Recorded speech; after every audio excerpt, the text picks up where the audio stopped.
안녕하세요. 주용호 목사입니다. 지난 한 주간도 잘 지내셨죠? 오늘도 저희가 계속해서 계시록 3장 9절에서 13절에 나와 있는 신실했던 빌라델비아 교회 성도들에게 우리 주님이 주시는 축복의 약속의 말씀을 저희들이 살펴보도록 하겠습니다. 먼저 본문에 있는 말씀을 제가 봉독해 드리겠습니다. 보라, 사단의 회 곧 자칭 유대인이라 하나 그렇지 않고 거짓말하는 자들 중에서 며칠 네게 주어 저희로 와서 네 발 앞에 절하게 하고 내가 너를 사랑하는 줄을 알게 하리라. 네가 나의 인내의 말씀을 지켰은즉 내가 또한 너를 지키어 시험의 때를 면하게 하리니 이는 장차 온 세상에 임하여 땅에 거하는 자들을 시험할 때라. 내가 속히 임하리니 네가 가진 것을 굳게 잡아 아무나 네 면류관을 빼앗지 못하게 하라. 이기는 자는 내 하나님 성전의 기둥이 되게 하리니 그가 결코 다시 나가지 아니하리라.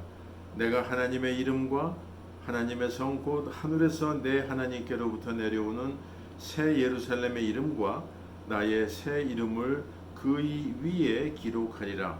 귀 있는 자는 성령이 교회들에게 하시는 말씀을 들을지어다. 아멘. 이 말씀을 가지고 우리 주님께서 신실한 빌라델비아 교회 성도들에게 몇 가지의 약속을 본문에서 하고 계십니다. 그 첫째 말씀하시는 축복의 말씀은 우리 주님께서 세상의 마지막 때에 임할 환난의 때를 면하게 하여 주시겠다라고 약속을 하십니다. 이 약속의 말씀은 마태복음 24장 31절에 우리 주님께서 친히 말씀하신 것으로 이는 그때에 큰 환난이 일겠음이라. 창세로부터 지금까지 이런 환난이 없었고 후에도 없으리라 라고 우리 주님께서 마태복음 24장에 말씀하셨고, 또 본문에서도 동일한 말씀으로 이 환난의 때를 면하게 하여 주시겠다라고 약속을 하십니다. 이 약속은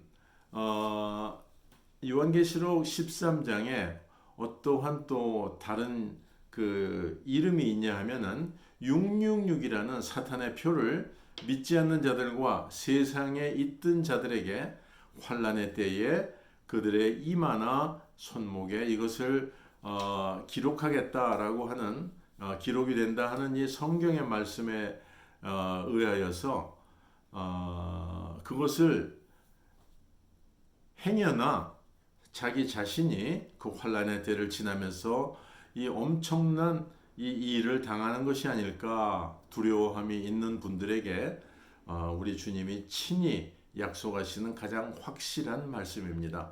즉 환난의 때를 면하게 하여 주시겠다라는 주님 예수 그리스도의 이 놀라운 약속의 말씀입니다.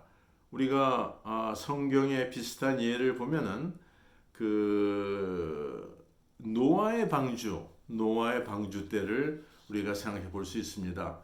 온 세상이 타락하였고 오직 노아와 그 가족들만이 하나님 앞에 진실되었을 때 우리 하나님께서 그들에게 방주를 만들라고 하셨고, 노아가 100년 이상에 걸쳐서 그 방주를 묵묵히 만들었을 때 우리 주님께서 그들이 이 세상에 임할 그 환난인 홍수를 면하게 하여 주신 이 사건을 우리가 생각해 볼 수 있습니다. 역사적으로 이루어진 사건이었고, 또 하나는 애굽의 10가지의 재앙이 임하였을 때 이스라엘 민족 하나님의 선민이 살던 애굽의 고센 지방에는 전혀 그러한 재앙이 없었더라는 이 역사적인 사실을 우리가 생각할 때 주님께서 사랑하시는 빌라델비아 교회 성도들과 같은 신실한 자녀들에게 환난의 때를 면해 주시겠다라고 하는 이 약속은 분명하게 이루어진다라는 이 사실입니다. 이 환난이 얼마나 끔찍한 것인가 하는 것은 데살로니가 후서 2장 7절에 이런 말씀이 있습니다. 불법의 비밀이 이미 활동하였으나 지금 막는 자가 있어 그 중에서 옮길 때까지 하리라.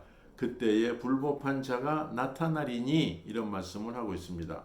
지금 이 세상이 많이 날이 갈수록 악해지고 어려워지고 있지만 그러나 사탄과 이 마귀의 이 준동을 억제하고 있는 그 어떤 존재가 지금 계시기 때문에 이것들이 이 정도 선에서 지금 제어되고 있다라는 이 사실을 우리가 생각해 보면서 그러나 어느 때가 올 때인데 마치 우리가 손으로 공을 물속에 이제 눌러서 나타나지 않게 하지만 이 손을 치울 때 공이 물 밖으로 튀어오르는 것과 같이 이 사탄의 이 악한 모든 행위를 억누르고 있는 분인 즉 성령 하나님께서 이제 어느 순간에 그 능력을 이렇게 제하실 때에 사탄이 튀어오르는 것과 마찬가지로 온 세상을 주관하고 악과 그 환란을 일으키게 된다라는 이 말씀입니다. 바로 이 말씀에 자세하게 주어지고 있는 내용이 계시록 6장에서 19장에 걸쳐 있는 그 내용의 말씀이 되겠습니다. 예수 그리스도를 자신의 구주로 고백하는 자, 즉 하나님의 신실하신 자녀들에게는 구원과 환난에 면한다는 약속이 취소되지 않지만 그러나 그들에게도 그들의 신앙의 태만함이 되거나 그 신앙의 나태함이 있을 때에 분명히 심판이 있게 된다라는 이 말씀을 또한 사도 바울을 통하여 주고 계십니다. 이것은 구원을 잃어버리는 것이 아니라 하나님께서 자녀들에게 예비하신 그 상급들이 있는데 그 신앙이 이제 나태해지거나 그 합당하지 못한 하나님의 자녀로서 합하지 못한 삶을 살아가면 거기에 대한 하나님의 그 공의로우신 그 심판이 분명히 있다라는 말씀입니다. 고린도전서 3장 15절에 이런 말씀이 있습니다. 각각 공력이 나타날 터인데 그날이 공력을 바라리니 이는 불로 나타나고 그 불이 각 사람의 공력이 어떠한 것을 시험할 것임이니라. 만일 누구든지 그 위에 세운 공력이 그대로 있으면 상을 받고 누구든지 공력이 불타면 해를 받으리니 그러나 자기는 구원을 얻되 불 가운데서 얻은 것 같으리라 라는 이러한 그 말씀을 하십니다. 한 가지 또한 예를 우리가 구약성경에서 찾아본다면은 하나님의 택함을 받았던 이스라엘 민족이 그 재앙을 면하게 되었고 약속의 땅을 향하여 그들이 애굽을 떠날 때에 한 열흘 정도면은 도착할 수 있었던 그 가나안 약속의 땅을 그들이 하나님의 말씀에 불순종하였을 때 무려 40년이라는 그 엄청난 기간의 고통을 지나면서 가나안 약속의 땅에 들어갈 수 있었다라는 것입니다.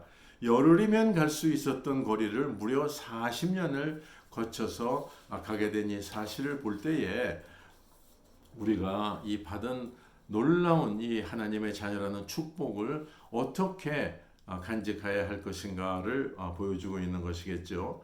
그 다음에 우리 주님이 하시는 두 번째 축복은 하나님 성전의 기둥이 되게 하여 주시겠다라는 이 약속의 말씀입니다.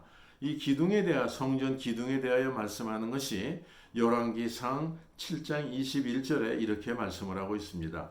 이 두 기둥을 전에 낭실 앞에 세우되 우편에 기둥을 세우고 그 이름을 야긴이라 하고 좌편에 기둥을 세우고 그 이름을 보아스라 하였으며 라고 하면서 이 기둥의 이름을 주고 계십니다. 그래서 야긴이라는 이 이름은 하나님께서 세우셨다라는 히브리어로 진실된 성도는 하나님에 의하여 성전의 기둥으로 세워졌다라는 것을 의미합니다. 그 다음에 두 번째 이름인 보아스는 다윗 왕의 할아버지의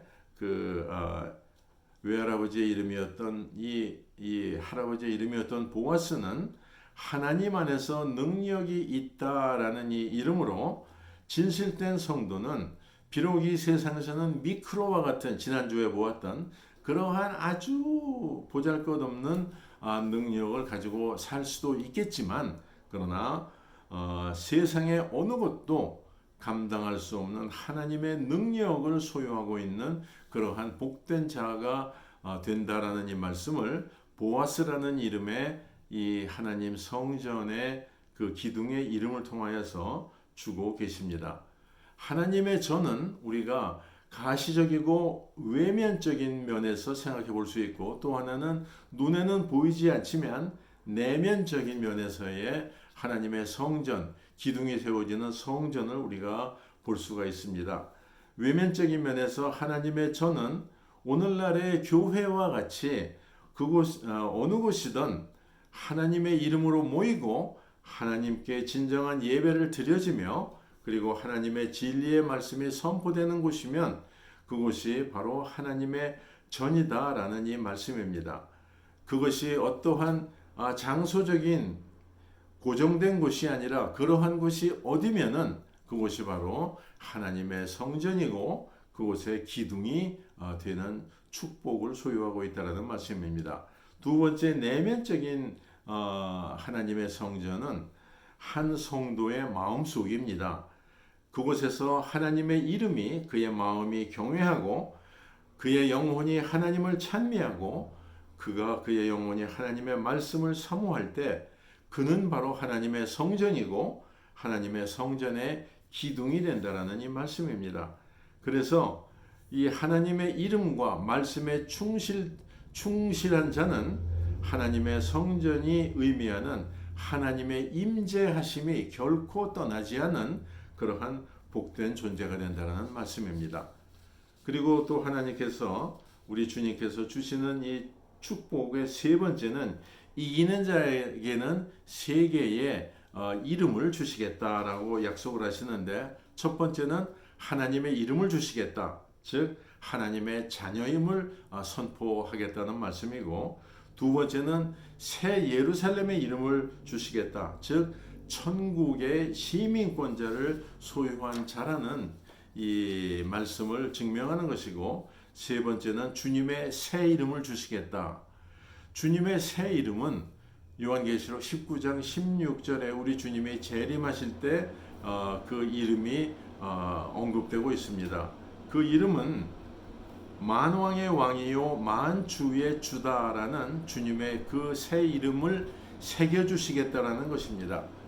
여기에 반한 그 다른 이름이 계시록 13장에 나와 있는 666이라는 사탄의 이름을 이마와 손에 이제 새기는 거겠지요. 그러나 하나님의 자녀들에게는 만왕의 왕이요 만주의 주라라는 이 이름을 소유하게 하시겠다는 것입니다. 오늘날 우리가 보면은 세상의 사람들은 자신이 어느 학교 출신이고 가문의 이름이 무엇이고 자기가 일하는 회사의 이름이 무엇이고 심지어는 자기가 다니는 큰 교회의 이름이 무엇이다라고 하면서 자기의 그 소속감을 자랑하고 있는 모습을 우리는 볼 수 있습니다. 그러나 진정한 성도는 이 세상에 무엇도 비교할 수 없는 하나님의 이 세 가지의 이름을 소유한 가장 복된 존재다라는 말씀입니다. 오늘날 제가 이 뉴스 같은 것을 보면은 이 한국의 국격과 위상이 얼마나 세계적으로 높아졌으면 이제는 대한민국의 여권이다 이거를 제시하면은 거의 뭐 프리패스가 될 정도로 이렇게 아주 쉽게 여행을 할 수 있다라는 이야기를 제가 보았습니다. 그래서 자기는 한국 여권을 소유한 자요, 자기는 한국의 국민이다라는 대한민국의 국민이다라는 이름을 자랑스럽게 가지고 다닌다라는 이 사실을 볼 때 우리가 그것과 비교되지 않는 하나님의 이름을 소유한 그러한 존재다라는 것을 우리가 본다면 우리가 이 진실한 믿음을 소유한 것이 얼마나 복된 것인가를 알 수가 있겠습니다. 그 다음에 네 번째 마지막으로 우리 주님께서 주시는 축복은 세상의 모든 존재들이 와서 발 앞에 엎드려 절하게 하고 내가 너를 사랑하는 줄을 알게 하리라, 이런 약속을 하십니다. 이 약속의 말씀은 바로 우리 주님 예수 그리스도를 통하여서 이루어졌지요. 빌립보서 2장 10절에서 11절에 보면은 우리가 너무도 잘 알고 있는 그 하나님의 말씀이 있습니다. 하나님의 뜻에 순종하여 자신을 낮추시고 십자가에 죽으신 주님 예수 그리스도를 하나님이 지극히 높여 모든 이름 위에 뛰어난 이름을 주사 하늘에 있는 자들과 땅에 있는 자들과 땅 아래에 있는 자들로 모든 무릎을 예수의 이름에 꿇게 하시고 모든 입으로 예수 그리스도를 주라 시인하여 하나님 아버지께 영광을 돌리게 하셨느니라. 우리가 이 말씀을 보면서 우리 주님이 오늘 말씀하시기를 모든 이 자들이 하나님의 자녀들 앞에 와서 무릎을 꿇게 하시겠다라고 이렇게 약속을 하고 계십니다. 즉 우리 주님 예수 그리스도에게 일어난 일들은 우리들에게도 동일하게 일어난다라는 말씀을 주시는 것입니다. 즉 주님이 부활의 첫 열매가 되셨기 때문에 우리도 부활하는 것과 마찬가지고, 그리고 우리 주님 예수 그리스도의 그 앞에 모든 무릎이 꿇힌 것과 마찬가지로 우리에게도 그러한 일이 일어난다라는 말씀입니다. 주님께서 이름을 주심은 그 사람을 자신과 동등한 위치에 두신다는 말씀입니다. 그래서 옛날에도 왕이 자기를 대신하여 보낼 그 사신들에게 어패라는 것을 주고 그것을 가지고 왕의 권한을 행사하도록 하셨던 것과 같은 마찬가지입니다. 그래서 이 세상의 어떤 존재들도 하늘의 천사나 땅 위의 사람들이나 땅 아래 사탄과 같은 마귀의 더러운 존재들도 바로 우리 주님의 능력 앞에서 무릎을 꿇게 하시겠다라는 이 말씀이고, 그래서 우리는 한 사람이 이 세상이나 저 세상에서 소유할 수 있는 가장 큰 특권을 소유한 존재들이다라는 말씀입니다. 이거 이상 더 큰 복이 없겠죠. 그렇기에 우리는 빌라델피아와 교회의 성도들과 같은 그러한 존재들이 되어야 되겠다라는 말씀입니다. 오늘은 여기까지 하겠습니다. 다음 주에 또 계속해서 라오디게아 교회에 대하여 살펴보겠습니다. 그러면 그때까지 우리 주님의 은혜와 축복하심이 함께 하시기를 주님의 이름으로 축원드리며 다음 주에 뵙겠습니다. 감사합니다. 안녕히 계십시오.